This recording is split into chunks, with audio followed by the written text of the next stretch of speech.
In a quiet village hidden between thick baobab trees and whispering winds, people feared the night, not because of darkness, but because of the lights that moved within it. Fireflies here were not ordinary. Elders said each one carried a memory stolen from a human soul. And there was one man who haunted them. His name was Lucas. He didn't laugh. He didn't stay in one place. And every night, he walked into the forest with empty jars, and came back with glowing ones. Some said he was cursed. Others said he was broken. But no one knew the truth. He wasn't collecting memories for power. He was trying to remember someone he had lost. Long ago, before Lucas became the collector, an old woman had warned him. Memories are not meant to be trapped, she said, her voice shaking like dry leaves. They choose who remembers them. But Lucas didn't listen. Because grief is louder than wisdom. Ever since she disappeared, his mind had been empty. Her face, gone. Her voice, gone. Only one thing remained. A feeling. A painful, aching feeling that someone once loved him deeply. And he couldn't let that disappear. The first time Lucas caught a firefly, he didn't expect anything. But when he touched it, a memory flooded his mind. A child laughing. Rain falling. A woman singing softly. He dropped to his knees. Tears rushed down his face. Because for the first time in years, he felt something again. From that night, he became addicted. Not to the light, but to the memories inside. Years passed. Lucas built a hidden room, filled with jars. Hundreds of them. Each glowing with a different color. Each whispering a different memory. Laughter. Pain. Love. Regret. But none of them were hers. He searched every single night. Because somewhere out there, her memory still existed. It had to.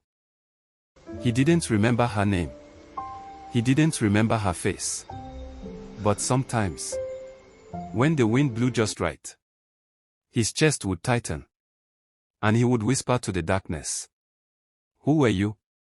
The silence never answered. But the fireflies always flickered brighter. The deeper he went into the forest, the stranger things became. Fireflies started moving differently. Almost watching him. Some followed him. Some avoided him. And some flickered like they were afraid. That's when Lucas realized. The fireflies weren't just memories. They were alive. Then came the night. The night that changed everything. The air was still. No wind. No sound. Even the fireflies were quiet. Lucas felt it before he saw it. Something different was in the forest. Something powerful. Something calling him. Deep in the forest, he found it. A single firefly. Brighter than all the others. Its light wasn't soft. It pulsed. Like a heartbeat. Lucas's hands trembled. For the first time, he was afraid to catch one. When he trapped it in a jar, the glow intensified. And then, thump. Lucas froze. Thump. Thump. It wasn't just light. It was a heartbeat. A real one. His breathing stopped. Because deep inside, he already knew. He didn't want to open it. Because what if? What if this was her? And what if she remembered something he didn't? Something terrible. Suddenly, the forest came alive. All the fireflies began flickering wildly. Whispers filled the air. Not words, but emotions. Pain. Love. Loss. They were reacting to the jar. The old woman's voice echoed in his mind. Some memories are buried for a reason. Lucas's hands shook. But he couldn't stop now. Not when he was this close. With trembling fingers, Lucas opened the jar. Light exploded into the air. And everything went silent. Memories flooded in. A woman laughing. Her hand in his. Her voice whispering his name. Lucas.